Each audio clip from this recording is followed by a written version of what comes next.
Comment doubler ma marge? Comment me développer? Mon modèle est-il bon? Est-ce que je dois recruter?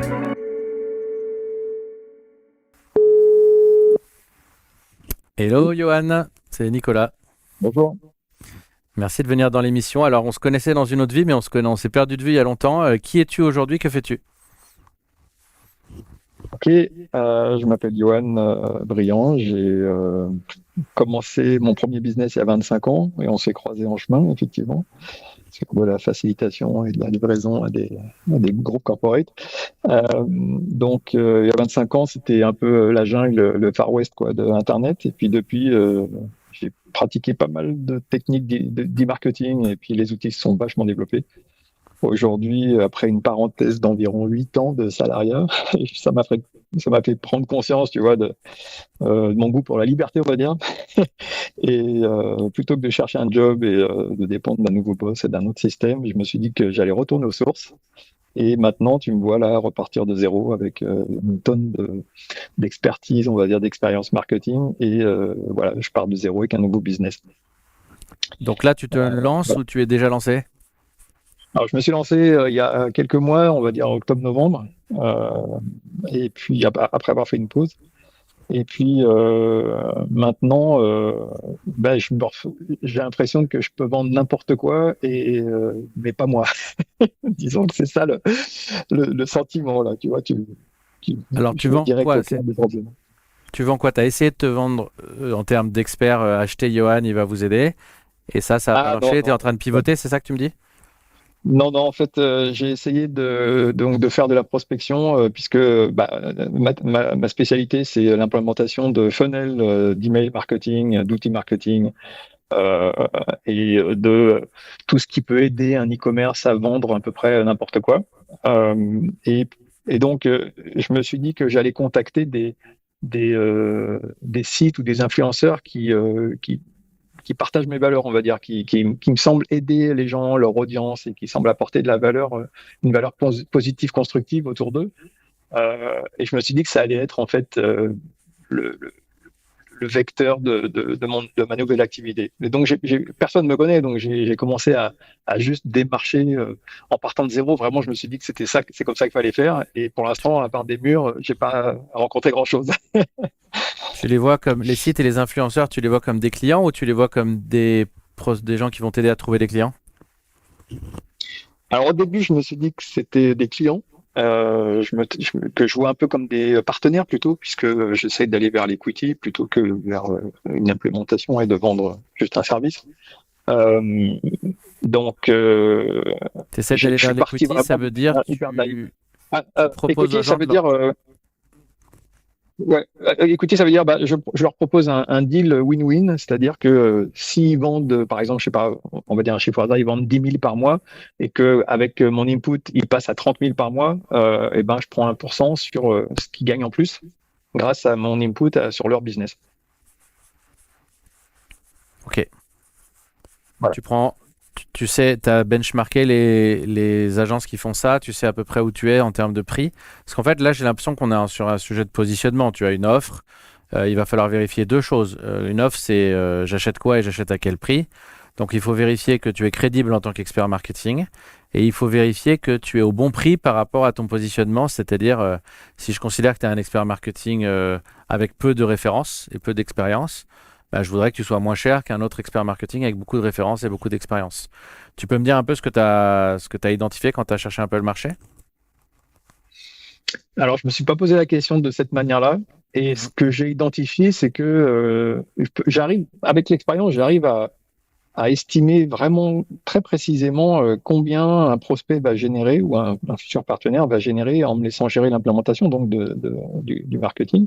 Et donc je me dis, il n'a pas besoin de prendre de risques avec moi puisque je sais combien je peux gagner, puisque je sais combien il va gagner en plus.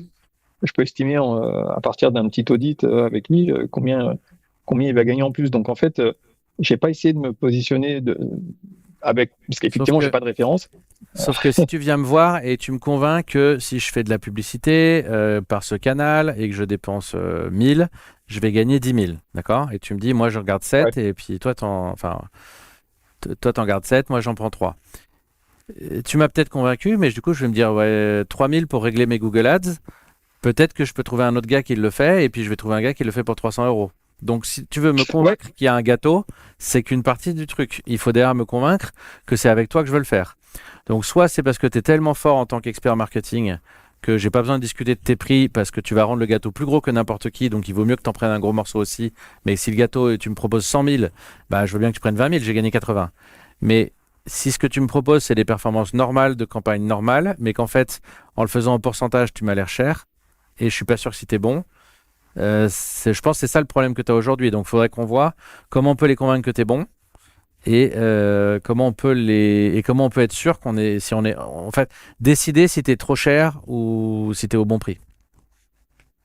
Ouais, c'est intéressant ce que tu dis parce qu'en fait, l'audit que je fais en amont pour m'intéresser à un prospect, c'est justement que je vais lui dire que le CA généré en plus, c'est avec le même trafic, la même budget pub, ce qu'il a déjà en termes de pub et de media buying et tout ça, j'y touche pas. Ça me concerne pas en fait. Moi, ce que je prends derrière, c'est je regarde la manière dont il convertit, je regarde la manière dont il fait des funnels, je regarde la manière dont il communique, comment il va faire son email stratégie, comment il va capter les visiteurs et tout. Et j'ai déjà les datas, donc tu peux avoir facilement le nombre de visiteurs que tu as sur une landing page ou sur un site. Et à partir de là, je lui dis, bah regarde, là tu convertis à temps. Je peux regarder même ton site et je te dis, tiens, là, tu convertis tant et avec l'implémentation et la stratégie, avec le même media buying, tu vas obtenir, mais X fois plus. Et moi, je prends ma com là-dessus. Et alors pourquoi ils achètent pas? Parce qu'ils sont pas convaincus de la réussite du projet. Ça, c'est vraiment la bonne question. Si tu peux répondre à cette question, Eh ben moi, tu leur as pas demandé. c'est-à-dire que pour l'instant, alors, au début, j'ai commencé vraiment naïvement, c'est-à-dire que je me suis dit, je vais contacter les gens qui me parlent, enfin, qui résonnent, quoi, avec moi. Et je me dis vraiment, eux, je peux les aider, c'est criant. Enfin, pour moi, c'est évident. Voilà, comment dire, mes KPI sont allumés, mais ils répondent pas. J'arrive pas soit à les contacter d'une manière qu'ils répondent, soit j'ai l'impression que j'essaie de me positionner un peu comme fait le marché, un peu comme parce que je regarde comment font les concurrents. Et j'ai réalisé très récemment, c'est-à-dire il y a quelques jours, dans un atelier de facilitation, que en fait, j'ai tendance à ne pas parler tel que je suis. Et la situation actuelle financière, ma situation actuelle me fait stresser peut-être. Il y a une espèce d'anxiété, et ce qui fait que c'est dur de rester zen et pragmatique dans la situation de prospection. Et donc, j'essaie de faire ma com en suivant des modèles sans trouver ma propre voix, c'est-à-dire la voix vocale, hein, ce qui parle de moi, ce qui transmet qui je suis, tu vois. Et donc, ce qui pourrait me démarquer et ce qui pourrait montrer aux autres que je suis différent de la masse des marketeurs à mes futurs partenaires. Et j'ai jamais considéré faire ça comme ça. Et je me dis qu'en fait, peut-être, tu parles de positionnement, et peut-être il faudrait que j'applique cette règle, celle que je recommande à mes clients de faire, il faudrait que je l'applique à moi-même, et ça, c'est très difficile. Ouais, alors tu dis plusieurs choses qui sont intéressantes ici, hein. Le cerveau humain, il est branché pour reconnaître et avoir confiance. Si tu projettes de la confiance, les clients vont avoir confiance. Si tu projettes du stress et de l'anxiété parce que la situation est pas facile et je l'entends, les clients, ils vont tout de suite le sentir, même si c'est inconscient. Et ils vont sentir qu'il y a un truc qui cloche et ça va pas les aider. Donc si toi-même tu doutes de ton produit, c'est pour ça qu'on dit souvent un commercial peut pas vendre un produit s'il doute de son produit, s'il n'est pas convaincu de son produit. Et j'y crois beaucoup. Donc là, c'est un truc qu'il faudra travailler. C'est en fait, j'ai l'impression qu'il n'y a pas que les clients qui doutent que tu es le meilleur expert marketing, il y a peut-être toi aussi. Et pourquoi? Parce que tu n'as pas de preuve que tu sais le faire pour quelqu'un d'autre. Et en plus, tu es en train d'essayer de te vendre pour toi-même et ça marche pas non plus. Donc aujourd'hui, je pense qu'il faut que tu en es à l'étape de prouver et te prouver que le produit fonctionne pour ensuite pouvoir le vendre. Et là, comme tu essayes de vendre avant, tu essayes de vendre un produit qui n'a pas de preuve, ni pour eux ni pour toi, qui n'est pas stable parce que tu ne sais pas encore quelle est la meilleure façon de le vendre, ni exactement ce que tu mets dans l'offre, ni exactement les prix. Donc en fait, il y a tout qui flotte. C'est OK, c'est normal quand on lance un produit, c'est normal que ça flotte. On est d'accord? Ça te parle? Ouais, ça semble. D'ailleurs, effectivement, le fait que je peux pas montrer des références hyper facile, hyper clair, ils m'ont fait confiance, tu vois, sur mon site web. Effectivement, pour moi, c'est un frein. Ouais. C'est un frein psychologique en tout cas. Voilà, donc les gens ils résolvent ce problème de deux manières. Il y en a une que je te recommande pas, mais je suis obligé de te dire qu'elle existe parce que je suis quelqu'un de sympa. La première, c'est de mentir. Donc il y a des gens qui inventent des références. Alors le problème, c'est que si tu te fais attraper, tu vas en prison et nous on dira qu'on ne te connaît pas. Ensuite, c'est la bonne méthode, c'est de construire la preuve que tu es bon avant de vendre ton produit. Donc ce qu'il faut, c'est construire des preuves sans vendre ton produit. Donc ce qu'il faut, c'est offrir ton produit.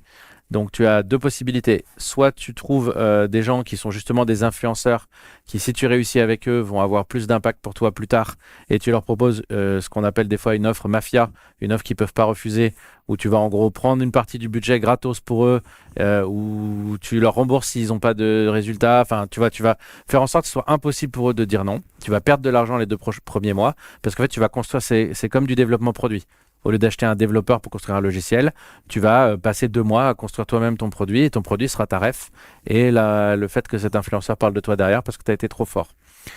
Voilà, il faut donner ici. La deuxième possibilité, c'est la méthode HubSpot. Ils ont quand même levé 100 millions grâce à ça. C'est de faire la preuve sur toi-même. Si tu arrives à construire un tunnel de vente qui claque et que tu arrives à gagner des clients, après tu vas dire voilà comment j'ai fait mon business et voilà comment j'ai obtenu tant de clients et voilà comment j'ai fait ça sans dormir 4 heures par nuit et sans perdre mon couple. Tu vois. Et donc à ce moment-là, tu seras ton propre exemple. C'est ce que font beaucoup d'influenceurs. Et surprise, tu peux même faire les deux. Voilà, donc est-ce que tu pourrais imaginer, si demain tu devais imaginer des gens à qui tu peux offrir ton produit et créer la preuve, est-ce que tu as des gens autour de toi qui seraient des très très bonnes démos? C'est en cours, j'ai envie de dire. Ok. Parce que tu mets quoi en dans place? les ateliers, justement, en fait, de fil en aiguille, en acceptant mon premier client, je suis tombé sur un réseau de gens qui sont un peu dans la même situation que moi. Et j'en ai tiré une leçon très intéressante qui est de commencer par... une des choses à faire en premier, c'était de faire la liste des gens avec qui j'ai travaillé dans le passé et avec qui c'était un plaisir, avec qui c'était facile, qui n'étaient pas en train de me pomper l'énergie. C'est donc, pour ça que tu m'as pas appelé. Ah non, j'ai appelé Pedro. D'accord. Parce que j'avais son numéro. On va devoir accrocher, Yoann, je suis désolé, on n'a pas plus de temps. Ok, voilà. Non, je plaisante, vas-y, continue. Non, mais tu ne m'as pas donné ton numéro. et donc, j'ai commencé à contacter et ça m'a redonné, en fait, j'ai déjà compris qu'en fait, en expliquant à ces personnes ce que je faisais et ce que je voulais apporter, déjà, c'était beaucoup plus relax pour moi, puisque je leur expliquais un truc, c'était pas forcément pour eux, c'était juste de dire si tu connais quelqu'un à qui ça intéresse, on peut commencer quelque chose. Et je me suis dit qu'en partant de la base la plus facile à vendre, c'est-à-dire l'implémentation toute simple, du copywriting par exemple, des trucs que j'aime faire aussi, ça me permettrait de commencer avec quelque chose et de montrer, de construire, comme tu dis, petit à petit ces références, quoi. Donc j'ai commencé vraiment au plus bas, quoi, au zéro, tu vois. Je vais creuser. Voilà, et ce que tu dis, c'est bien, mais je vais quand même mettre le doigt sur un point qui fait mal. Le fait de faire une offre complètement à la performance, par exemple. Ça peut être vu comme un truc malin parce que si ça gagne, peut-être tu vas te payer 3 fois plus que le marché. Ça peut être vu comme un truc malin parce que ça leur coûte 0 et donc pour toi, c'était peut-être déjà une mafia offer. Mais il y a une autre interprétation, c'est que tu te dis, j'ai pas le niveau, donc je vais pas facturer le mec. Tu vois ce que je veux dire? Si tu es sûr de ton appui, il n'y a pas de raison de ne pas lui dire, je te prends au pourcentage, mais je te prends aussi 5000 pour mon temps. Et donc, ou X 1000, tu vois, en fonction de l'effort de la campagne.